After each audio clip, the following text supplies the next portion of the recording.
Okay students, તો 2022 ઓક્ટોબરમાં તમારી એક્ઝામ આવી ગઈ છે. જે GWSSB મેકેનિકલમાં જે એક્ઝામ આવવાની હતી એ તમારા આવી ગઈ છે.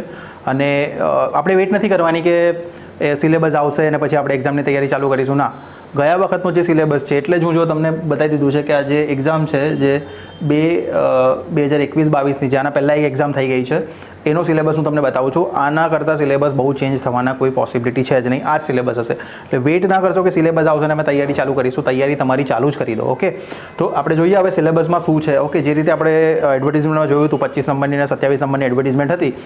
તો સિલેબસમાં હતું તમારું 100 માર્ક્સનું નોન ટેકનિકલ હતું અને 200 માર્ક્સનું ટેકનિકલ હતું. ઓકે, તો નોન ટેકનિકલના સિલેબસમાં શું છે આપણે તો 100 માર્ક્સનો જે તમારો સિલેબસ હતો એમાં ગુજરાતીમાં તમારું પેપર રહેશે.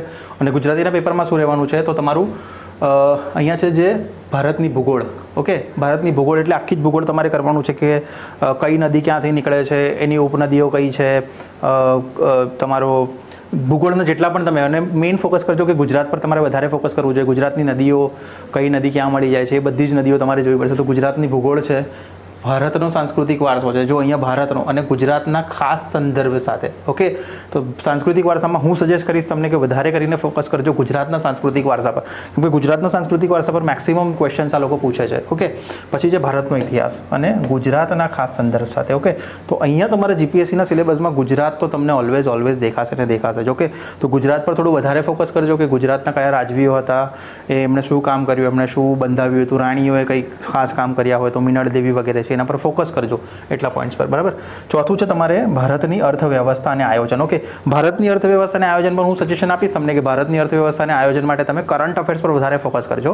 અને અર્થવ્યવસ્થામાં તમે થોડું બેન્કિંગનું જોઈ લેજો. રેપો રેટ કોને કહેવાય, રિવર્સ રેપો રેટ કોને કહેવાય, માર્જિનલ સ્ટેન્ડિંગ ફેસિલિટીઝ શું છે એ બધું પર થોડો ફોકસ રાખજો. અને કરંટમાં જે પણ વસ્તુ થાય છે કે કોઈ અર્થશાસ્ત્રી બદલાય છે, કોઈ અર્થશાસ્ત્રીનું મૃત્યુ થાય છે, that is also related to economics. Okay, તો એના પર વધારે ફોકસ કરજો. કોઈ યોજના હોય ગવર્મેન્ટની તો એ યોજના પર પણ ફોકસ કરજો. ઓકે, હવે છે એક ઇમ્પોર્ટન્ટ જે ભારતનું રાજનીતિ અને ભારતનું બંધારણ. આ તમારી માટે કેમ ઇમ્પોર્ટન્ટ છે એ હું તમને કહું છું. ભારતની રાજનીતિ અને ભારતનું બંધારણ જે છે ને, જે તમારું આમુખ છે, મૂળભૂત અધિકારો છે, આ બહુ ઇમ્પોર્ટન્ટ છે તમારી માટે. કેમ કે આ જે વસ્તુ છે બંધારણ, એમાં છે ને બહુ ચેન્જીસ આવવાના કોઈ ચાન્સીસ નથી. એટલે બંધારણ જેટલું પોસિબલ હોય એટલું તમે કરજો. એમાં નીતિ આયોગ પર વધારે ફોકસ કરજો. નીતિ આયોગ છે, એટર્ની જનરલ છે, તમને લખી જ દીધું છે. એટલે આમાં જે ટોપિક લખ્યા છે ને, મૂળભૂત અધિકારોને ફરજો, અહીંથી ક્વેશ્ચન આવશે જ આવશે. રાજ્યના માર્ગદર્શક સિદ્ધાંતો અહીંથી ક્વેશ્ચન નીકળશે જ. રાષ્ટ્રપતિની સત્તા, રાજ્યપાલની સત્તા, સંસદની રચના, આ બધા ઇમ્પોર્ટન્ટ ટોપિક છે તમારા. તો તમને કહી જ દીધું છે કે ક્યાંથી પૂછવાના છે. ઓકે, તો જોતા જજો બંધારણીય વૈધાનિક સંસ્થાઓને ઘણી બધી ઇન્ફોર્મેશન તમને ઓલરેડી આપી દીધી છે. એટલે સિલેબસની બહાર જતા ના, સિલેબસ પર ચોંટીને રહેજો. ઓકે, હવે અહીંયા શું આપ્યું છે? સામાન્ય બૌદ્ધિક ક્ષમતા કસોટી. એટલે શું આવતું તમારું જનરલ એપ્ટિટ્યૂડ છે, એન્જિનિયરિંગ મેથ, એટલે તમારું મેથેમેટિક્સ જે આપણે 10th સુધીનું જે મેથ્સ આવે છે એ હશે. ઓકે, એના બહાર નહીં જાય. તો મેથ્સ છે, સામાન્ય વિજ્ઞાન અને પર્યાવરણ. આની માટે તમે છે ને મેઇન ફોકસ રાખજો કરંટ અફેર્સ પર. અગેન જે રીતે ઇકોનોમિક્સ અને સાયન્સ એક એવા સબ્જેક્ટ છે કે જે કરંટ પર વધારે ફોકસ કરે છે રાધર દેન ડીપ એના જે પર્ટિક્યુલર સબ્જેક્ટ છે એના કરતાં કરંટમાં જે વધારે થાય. કોઈ ધારો કે કોઈ મિસાઇલ બનાવી છે કે કોઈ સાયન્સ રિલેટેડ કશું પણ આરોગ્ય વિશે કંઈક થયું છે, કંઈક નવી શોધ થઈ છે science related, computer related, information and technology related, એના પર તમે ફોકસ કરજો. ઓકે, અને last but not the least is current affairs. Very important. Okay, સૌથી ઇમ્પોર્ટન્ટ છે કરંટ અફેર્સ. કરંટ અફેર્સ 8મો. કરંટ અફેર્સમાંથી તમને લગભગ નહીં કરીને 100 માર્ક્સમાંથી 25 માર્ક્સનું કરંટ જ હશે. સાયન્સ ટેકનું અને ઇકોનોમિક્સનું થોડુંક 5 થી 8 માર્ક્સ, અને બાકીનું બધું જ કરંટ અફેર્સ. જે કોઈ વડાપ્રધાનની કોઈ વિઝિટ હોય, કોઈ પ્રથમ મહિલા અર્થશાસ્ત્રી કોઈ બન્યા હોય, કાં તો કંઈ પણ રિલેટેડ જે કરંટમાં બહુ ઇમ્પોર્ટન્ટ ટોપિક હોય, something related to female, something related to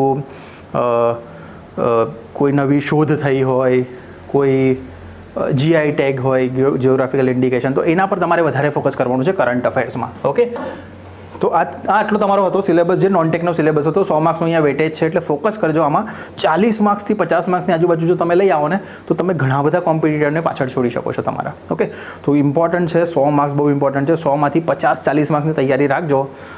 જો પણ કંઈ ડિટેલ તમને જોતી હોય તો મને કહેજો, હું તમને હેલ્પ કરવા માટે તૈયાર છું. એટલે પણ તમે વિડીયોઝના નીચે લખજો, કમેન્ટ મારજો કે શું તમને જોઈએ છે, એટલે એ રીતે હું તમને હેલ્પ કરી શકું. ઓકે, નેક્સ્ટ હવે આપણે જઈએ છીએ ટેકનિકલ સિલેબસ બાજુ. ઓકે, આ ઇંગ્લિશમાં જ આપેલું છે બધી જ. ઓકે, તો આ જે આખો તમારો સિલેબસ છે એ છે તમારો 200 માર્ક્સનો જે સિલેબસ છે અસિસ્ટન્ટ એન્જિનિયર મિકેનિકલમાં. 200 નંબર ઓફ ક્વેશ્ચન છે. ઓકે, મીડિયમ તમારું રહેશે એ ઇંગ્લિશ રહેશે. ઓકે, તો એમાં કયા કયા સબ્જેક્ટ્સ છે એ આપણે જોઈ લઈએ. ઓકે, સૌથી ઇમ્પોર્ટન્ટ સબ્જેક્ટ જો તમારો થર્મોડાયનામિક્સ. ઓકે, થર્મલ પર વધારે ફોકસ કરે છે અહીંયા. થર્મલનો સિલેબસ પણ ખાસો ઘણો મોટો છે. થર્મોડાયનામિક્સ પર ફોકસ કરજો કેમ કે આ ઘણો મોટો સબ્જેક્ટ છે. જો ફંડામેન્ટલ્સથી લઈને ઘણી બધી વસ્તુઓ તમને આમાં પૂછેલી છે. ઓકે, તો આ તમારો સિલેબસ છે થર્મોડાયનામિક્સનો. થોડુંક ફોકસ કરજો આના પર કેમ કે ઇમ્પોર્ટન્ટ સબ્જેક્ટ છે તમારી માટે. First law of cycling, second law. Okay, આ બધું આખો તમારો મિકેનિકલનો સિલેબસ છે. થર્મોડાયનામિક સાયકલ ઘણો મોટો સિલેબસ છે તમારે થર્મોડાયનામિક્સમાં. નેક્સ્ટ આવશે તમારું heat transfer. Okay, heat transfer તમારો સેકન્ડ સબ્જેક્ટ છે. ઓકે, તો ટેકનિકલમાં તમારે નોન ટેકનિકલમાં 8 પોઈન્ટ છે, ટેકનિકલના 2 છે. જો આગળ બીજા સબ્જેક્ટ્સ આવે છે તમને હું બતાવું છું. હીટ ટ્રાન્સફર છે. ઓકે, તો અહીંયા ઇન્ટ્રોડક્શનથી લઈને modes of heat transfer, heat balance questions, equations, steady, one dimensional, આ બધા તમારા ટેકનિકલ જે હીટ ટ્રાન્સફર છે એના હીટ કન્વેક્શન ને બધી જ વસ્તુ તમને અહીંયા પૂછેલી છે ડિટેલમાં. Okay, fluid mechanics again important subject છે તમારી માટે. ફ્લુઇડ મિકેનિક્સ ત્રીજો સબ્જેક્ટ થયો તમારો. બર્નોલી ઇક્વેશન્સ છે, એક્ઝેક્ટ લો સોલ્યુશન્સ. ફ્લુઇડ મિકેનિક્સનો સિલેબસ ખાસો લેન્ધી છે તમારો. ઓકે, ફ્લુઇડ મિકેનિક્સ છે, power engineering, power plant engineering છે, આઈસી એન્જિન છે. આઈસી એન્જિન પણ તમને પૂછેલું છે આમાં. રેફ્રિજરેશન એન્ડ એર કન્ડિશનિંગ છે. 7 છે strength of material, Som. Mechanics of solids જે તમે કહો છો, strength of material, Som. Theory of machine, Tom અહીંયા છે. કિનેમેટિક્સ છે. ઓકે, એન્જિનિયરિંગ મટીરિયલ્સ છે, મેન્યુફેક્ચરિંગ એન્જિનિયરિંગ છે, મેન્યુફેક્ચરિંગ પ્રોસેસ છે, મેટ્રોલોજી એન્ડ ઇન્સ્પેક્શન્સ છે. ઓકે, કોમ્પ્યુટર કેડ કેમ છે, design of mechanics elements, machine elements છે, બેઝિક ઇલેક્ટ્રોનિક્સ એન્જિનિયરિંગ પણ તમને પૂછવામાં આવેલું છે. ઓકે, ઓપરેશન રિસર્ચ છે અને current trends and recent advancement in the field of mechanical engineering. Okay, તો આ થોડુંક મિકેનિકલ સાઇડ પર કંઈક વસ્તુ થઈ હોય તો જોતા રહેજો અને તમને અહીંયા પૂછી શકે છે કરંટમાં. ઓકે, તો આ બધા તમારા સિલેબસ છે. નોન ટેકનિકલ અને ટેકનિકલનો મિક્સ સિલેબસ છે. ઓકે, 300 માર્ક્સનું પેપર છે. ઓકે, તો તમને જે પણ હેલ્પની જરૂર હોય અમે આ ડિસ્ક્રિપ્શન બોક્સમાં લિંક પણ નાખવાના છે તમારા સિલેબસની. પીડીએફ સિલેબસ જો કોઈને રિક્વાયરમેન્ટ હોય તો જણાવજો, તો એ પીડીએફ પણ તમને મળી જશે. નવો અપડેટેડ સિલેબસ આવે એની રાહ ના જોશો. હજુ પણ કહું છું સિલેબસ તમારો કોઈ ચેન્જ થવાનો ચાન્સીસ નથી, એટલે ફોકસ કરીને ભણજો. અને અમે એક નવો કોર્સ પણ લોન્ચ કરી રહ્યા છે આની માટે, જે સ્પેશિયલી GWSSB માટે, અને ફેબ્રુઆરી 26 તારીખને ધ્યાનમાં રાખીને આ કોર્સ અમે કરવાના છે. એટલે આમાં ઘણી બધી વસ્તુઓ આપણે ટુ ધ પોઈન્ટ કરવાની છે. બહુ બધી બુક્સ વાંચવાની જરૂર નથી. થોડુંક ક્લાસીસ તમે અટેન્ડ કરો, એના પછી તમને અસાઇનમેન્ટ જે આપવામાં આવે છે એ કરો, અને અસાઇનમેન્ટ્સ કરીને તમે ટેસ્ટ આપો. એટલે આટલી વસ્તુ જો તમે કરી લેશો તો ડેફિનેટલી આપણે અહીંયા પાસ થવાનું છે. ઓકે, ઘણી બધા મટીરિયલ ભેગા કરીને બધા મટીરિયલ વાંચવા નથી બેસવાનું. ટુ ધ પોઈન્ટ ફોકસ તૈયારી કરવાની છે. થિયોરી લાઈવ ક્લાસ અટેન્ડ કરો, તમે અસાઇનમેન્ટ્સ આપો અને અસાઇનમેન્ટ પછીના જે ટેસ્ટ હોય એ ટેસ્ટ આપો. આટલી ફોકસ જો તમે કરીને તૈયારી કરશો તો ડેફિનેટલી આ પરીક્ષામાં તમે સફળતા મેળવી શકશો. અને જે રીતે તમે જોયું સ્ટાર્ટિંગ સેલેરી 44,000 45,000 રૂપિયા આપી રહ્યા છે. Is not a small amount. Okay, 45,000 તમારું કરિયર સ્ટાર્ટ થાય છે. યુ કેન ગ્રો હાઈ, બરાબર છે. તો ફોકસ કરીને તૈયારી કરજો. જે પણ તમને રિક્વાયરમેન્ટ હોય કમેન્ટમાં લખો.